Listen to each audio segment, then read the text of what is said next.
सरदार जी ठीक है सर साहब आप भी आइए मैडम आप भी आइए। अच्छा नहीं आपने हमारे आपने तहफ़्फ़ुज़ किया था इत्तलात और इशाअत कमेटी ने हमारा जी तहफ़्फ़ुज़ किया था। जी बहुत शुक्रिया। इस वक्त अपोजिशन के हमारे दोस्त यहाँ पर आए। एक तो सर एक रवायत ये रही है कि जब भी पार्लियामान से दोस्त प्लीज पहले तशरीफ रखें जरा एक मिनट रुक जाए बैठ जाए दोस्त खामोशी थोड़ी सी बोले सर बहुत शुक्रिया। हमेशा ये रवायत रही है सर पार्लियामान की कि जब खास करके प्रेस गैलरी वॉक आउट करती है तो चेयर किसी न किसी को भेजती है। आज ये पहली दफ़ा ये नई रवायत यहाँ पर कायम हुई है कि प्रेस गैलरी वॉक आउट पर गई है और चेयर ने इजलास ही मुलतवी कर दिया है। तो ये हमारे लिए भी अफसोसनाक है।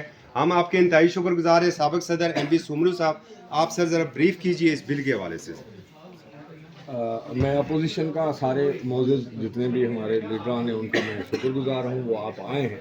असल में ये बिल आपको पता है जब पीका एक्ट आया था उस वक्त की जो हुकूमत थी उसके अलावा बाकी सारी पार्टियों ने इसको ब्लैक लॉ करार दिया था और ये काला कानून था और पहले ही सख्त कानून है। मिसाल के तौर पर वो जो पहले पीका ओरिजिनल एक्ट है, अगर आपने फेसबुक पे कोई पोस्ट रखी और मुझे या 50 लोगों और को टैग कर दिया तो वो उसको तो सज़ा दे सकते हैं मगर जिनको टैग किया है उनको भी दे सकते हैं। अब इस लॉ लाने की इनको ज़रूरत इसलिए पड़ी है कि अब उस लॉ को रेगुलेट करना चाहते हैं। अब ट्रिब्यूनल बनाने के लिए और अथॉरिटी के क़याम के लिए और सज़ाएँ सख्त सज़ाएँ देने के लिए ये बिल लाया गया है।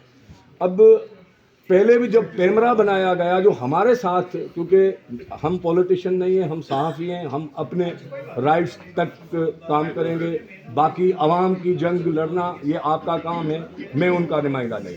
तो मैं जो क्योंकि हमारा जो हम आवाम को बताते हैं आप गलत करते हैं, हम वो आवाम को बताते हैं, हुकूमत का गलत करती है हम हुकूमत को बताते हैं। ये आवाम का फंडामेंटल राइट है कि उनको सही मालूमात मिले। तो हमारे साथ पहले भी ये किया गया जब कैमरा एक्ट लाया गया तो उस वक्त हुकूमत ने, परवेज़ मुशर्रफ की हुकूमत ने ये सोचा कि कैमरा को किस तरह अपने कंट्रोल में किया जा सकता है, टीवी चैनल्स को कैसे रेगुलेट किया जा सकता है, मगर उन्होंने ये नहीं सोचा कि जो टीवी चैनल के रिपोर्टर्स होंगे, उनके जो कैमरामैन होंगे, उनके राइट्स कैसे होंगे, उनका सर्विस स्ट्रक्चर क्या होगा। उसमें एक नुक्ता, एक पेरा, एक लफ्ज़ का भी जिक्र नहीं किया गया था। नतीजे में हमें 23 साल लगे। हमने 23 साल के बाद जाके इतना उसमें तरमीम करवा पाए हैं कि हमें अगर सैलरी ना मिले तो हम जाके कैमरा में दरख्वास्त दे दें और उनको टीवी चैनल को बुला के हमें सैलरी लेते हैं। अभी भी हमारा सर्विस स्ट्रक्चर नहीं है। अब ये आर्टिकल 19 के तहत जो मेरे हक है, मेरी इज़हार राय की आज़ादी है, वो मेरी सल्ब करना चाहते हैं सिंपल लेजिस्लेशन के थ्रू। और जिस तरह लेजिस्लेशन की गई है, लॉ मैंने नहीं बनाया, रूल्स पार्लियामेंट के मैंने नहीं बनाए, आइन में लेजिस्लेशन के तरीक़ेकार मैंने नहीं बनाए, इन्होंने बनाए हैं। सबको बाईपास किया गया है, सबको वायलेट किया गया है, सबको बिल्डोज किया गया है। अब मेरे राइट्स अगर मुझे खबर के बुनियाद पर अगर ये कोई समझेगा कि ये मैंने गलत दी है, अब मेरा गला पकड़ेंगे। अब क्योंकि हम जो जर्नलिस्ट हैं ना, हम पर एक हुकूमत की तलवार चलती है, एक अपोजिशन की तलवार चलती है, कभी मालकान की तलवार चलती है, तो हम अपनी जिम्मेदारी पूरी नहीं कर पाएंगे।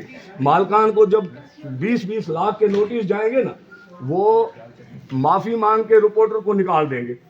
तो ये बिल जो है, पहले ही हमारी सहाफ़त, मीडिया, पहले हम सेंसरशिप का सुनते थे, अब सेंसरशिप से मामला बहुत आगे निकल गए और ये स्लोली ग्रेजुअली हुआ है, उसमें सबका किरदार है उसमें।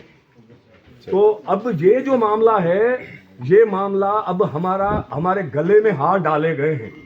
तो बराए मेहरबानी हम ये समझते हैं, परवेज़ मुशर्रफ साहब भी करते थे लेजिस्लेशन, ये इनको कल खुद पछताना पड़ेगा। ये हमने 97 में जब नवाज शरीफ कर रहे थे लेजिस्लेशन, हमने उनको भी कहा था मगर नवाज शरीफ नहीं गए, पहले केस उन पे हुआ।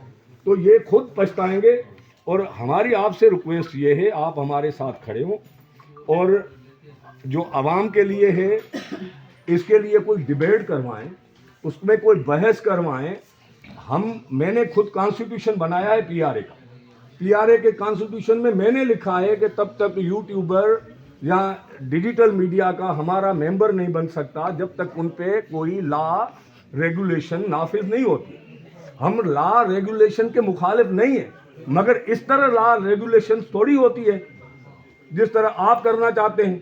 इसमें तो आप सबका गला पकड़ेंगे, इसमें तो सोशल मीडिया की या मीडिया की तमीज़ ही नहीं छोड़ी गई है। आपने जो तशरीह की है जर्नलिज्म की, तो इस तरह नहीं होता। तो आप जिम्मेदारी के साथ मिसयूज होता है सोशल मीडिया का, मगर उसको आप तरीके के साथ, पहले तो आप बुनियादी हुकूक को आप सेफगार्ड करें ना, बुनियादी हुकूक को करें, मेरे इज़हार राय की आज़ादी को करें, मेरे खबर देने के हक को करें। अब मैं तो ये चाहता हूँ, ये पाकिस्तान का सबसे बड़ा फोरम है।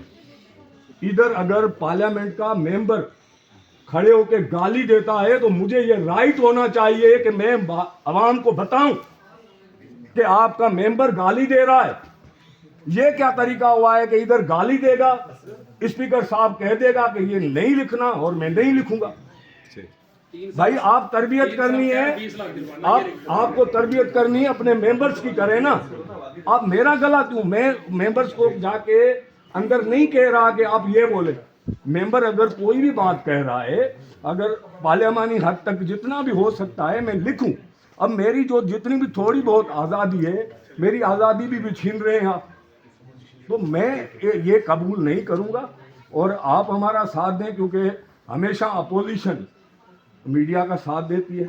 जब आप हुकूमत में थे हम आपके लिए एहतजाज करते थे, तो आप, हमें उम्मीद है कि आप हमारा साथ दिया था। मैं बिल्कुल, मैं शिबली साहब, इससे पहले कि आप बात करें, सिर्फ इनकी बात को आगे बढ़ाते